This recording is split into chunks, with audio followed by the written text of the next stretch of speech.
हमारे online class में आपका स्वागत है। मेरा नाम कान्हा दुबे है और आज हम चर्चा करने वाले बहुत ही महत्वपूर्ण टॉपिक पर कूलाम के नियम का सदिश रूप।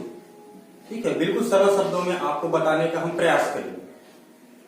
इससे पहले कूलाम के नियम को हम पढ़ चुके हैं हमारे पिछले ऑनलाइन क्लास में, जिसमें बताया गया था कि किन्हीं दो बिंदु आवेशों के मध्य लगने वाला आकर्षण या प्रतिकर्षण बल उन आवेशों के परिमाणों के गुणनफल के अनुक्रमानुपाती तथा उनकी बीच की दूरी के वर्ग के व्युत्क्रमानुपाती होता है। ठीक है, अगर हम देखें तो अगर लिखना चाहें तो लिख सकते हैं कूलाम के नियम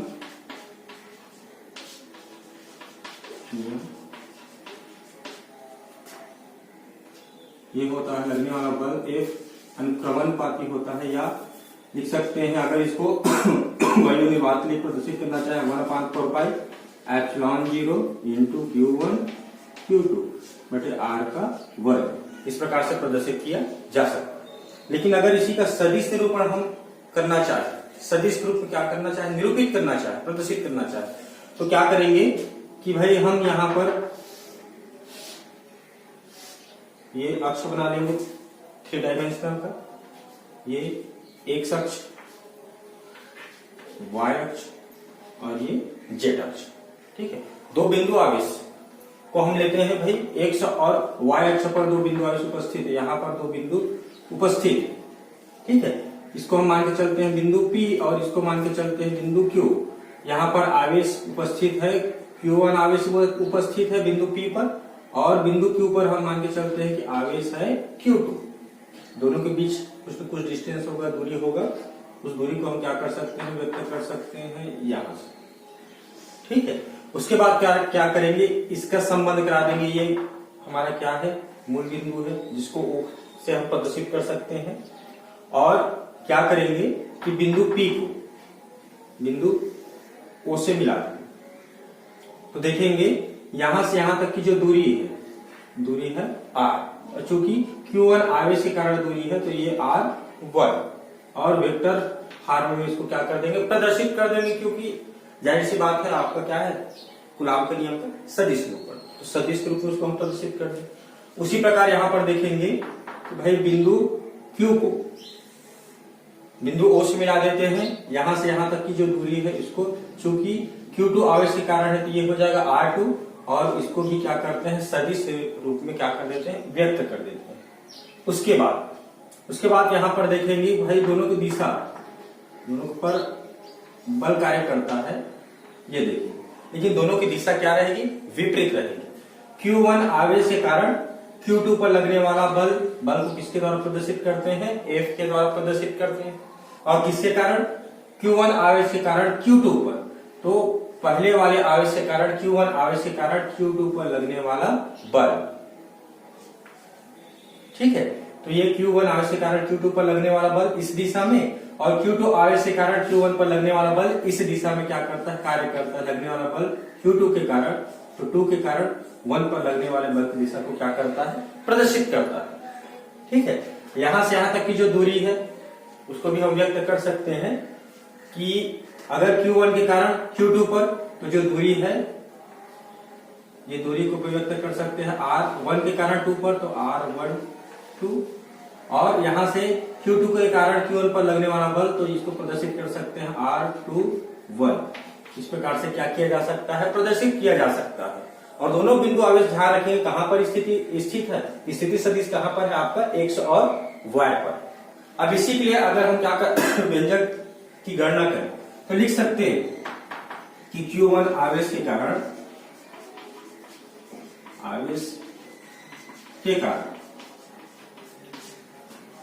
Q2 पर लगने वाला बल, क्या कर रहे हैं, Q1 आवेश के कारण Q2 पर लगने वाला बल। तब देखेंगे कौन सा बल कार्य करता है, तो लगने वाला बल कूलाम के नियम के अनुसार लेंगे हम, तो बल को हम प्रदर्शित कर दिए F से।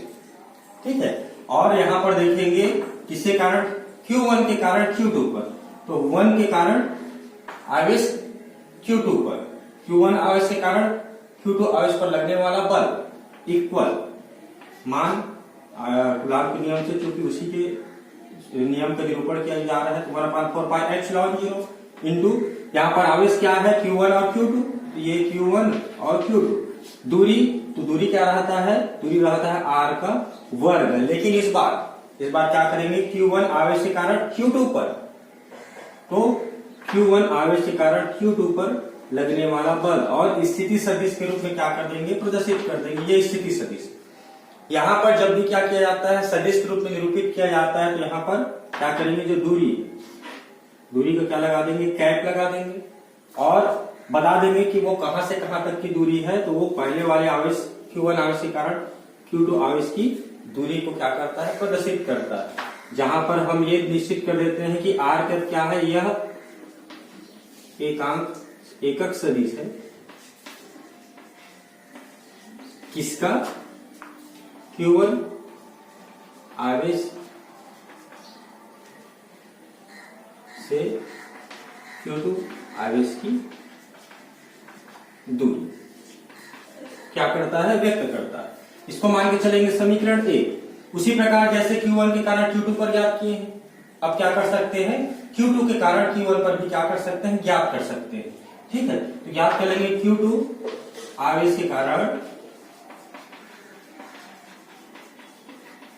Q1 पर आरोपित बल, तब लगने वाला बल F, Q2 के कारण तो 2, किस पर, Q1 पर 1 और सदिश निरूपण कर रहे हैं इसलिए वेक्टर इक्वल टू हमारा मान रहता है 1/4 पाई एप्सिलॉन 0।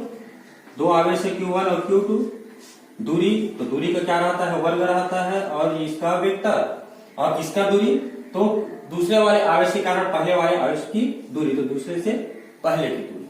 और इसको क्या करेंगे, सदिश निरूपण करेंगे तो क्या करेंगे, r का कैप लगा देंगे और यह हो जाएगा दूसरे वाले आवेश के कारण पहले वाले आवेश की दूरी को क्या करता है, व्यक्त करता है। ये भी क्या है, एकांक सदिश। इसको मान के चलते हैं समीकरण 2। अब कंडीशन ये लेके चलते हैं कि दोनों का जो एकक सदिश है या एकांक सदिश है, सदिश का परिमाण बराबर है, परिमाण तो बराबर है पर दिशा क्या है, विपरीत। दिशा विपरीत है तो कह सकते हैं कि r कैप 1 2 पहले आवेश से दूसरे वाले आवेश की दूरी तथा ये दूसरे वाले आवेश से पहले वाले आवेश की दूरी, दोनों तो बराबर है लेकिन दिशा विपरीत है, तो इसलिए दिशा को हम किससे प्रदर्शित करेंगे, विपरीत है तो ऋण चिन्ह से क्या किया जा सकता है, प्रदर्शित किया जा सकता है। इसको हम मान के चलेंगे समीकरण 3, तीसरा समीकरण। ठीक है, अब जानते हैं समीकरण 1, समीकरण 2 और समीकरण 3 से ये हम जान चुके हैं, मान रख सकते हैं। समीकरण 1, 2 व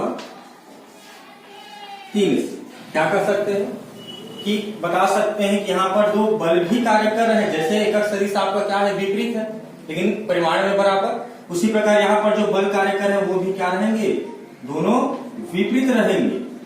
पहले वाले आवेश के कारण दूसरे वाले आवेश पर लगने वाला बल ये बराबर रहेगा, दूसरे वाले आवेश के कारण पहले वाले आवेश पर लगने वाला बल, लेकिन क्या रहेगा, विपरीत। परिमाण में बराबर है, लगने में बल दोनों बराबर, लेकिन दिशा क्या है, विपरीत। जितना बल इस दिशा में कार्य कर रहा है उतना बल इस दिशा में भी कार्य कर रहा है, लेकिन क्या है, विपरीत है, इसलिए चिन्ह लगा दिया हम ऋणात्मक चिन्ह। आपका गति का जो तीसरा नियम है वो नियम भी यही प्रदर्शित करता है कि प्रत्येक क्रिया के बराबर लेकिन विपरीत प्रतिक्रिया, तो दिशा क्या रहता है, विपरीत रहता है। उसी के अंतर्गत अगर हम पक्षांतर करेंगे तो लिख सकते हैं यहाँ पर पक्षांतर से वेक्टर F पहले वाले आवेश से दूसरे वाले आवेश पर लगने वाला बल, पक्षांतर करेंगे तो ये प्लस चिन्ह और पूरा पक्षांतर हो गया तो क्या आ गया, 0। इस प्रकार कहा जा सकता है तो पहले वाले आवेश के कारण दूसरे आवेश पर लगने वाला बल तथा दूसरे वाले आवेश के कारण पहले वाले आवेश पर लगने वाला बल, दोनों का अगर बीजीय योग करें तो उसका मान क्या रहता है, 0 रहता है। इसको क्या कहा जाता है, सदिश निरूपण कहा जा सकता है। अब देखते हैं कूलाम के नियम की कुछ सीमाएं, कुछ लिमिटेशन। तो जानते हैं कि कूलाम का जो नियम होता है वो सिर्फ आपका बिंदु आवेशों के लिए क्या रहता है, सत्य रहता है। सिर्फ बिंदु आवेशों के लिए, किसी गोले के लिए वह कार्य नहीं करता। और हम ये भी जानते हैं कि जो कूलाम का नियम है वो सिर्फ स्थिर आवेशों के लिए सत्य होता है, गतिशील आवेशों के लिए वह कार्य नहीं करता। तीसरा आपका कंडीशन क्या कहता है? तीसरा कंडीशन कहता है कि कूलाम का जो नियम है वह अत्यधिक दूरियों के लिए सत्य नहीं, न ही बहुत कम दूरियों के लिए सत्य है। ठीक है, न ज्यादा दूरी के लिए सत्य है। जैसे चुंबक को क्या करते हैं, जितना ज्यादा दूर लेके जाते हैं उनके बीच में चाहे आकर्षण हो चाहे प्रतिकर्षण बल क्या हो जाता है, वो धीरे धीरे कम लगना चालू होता है।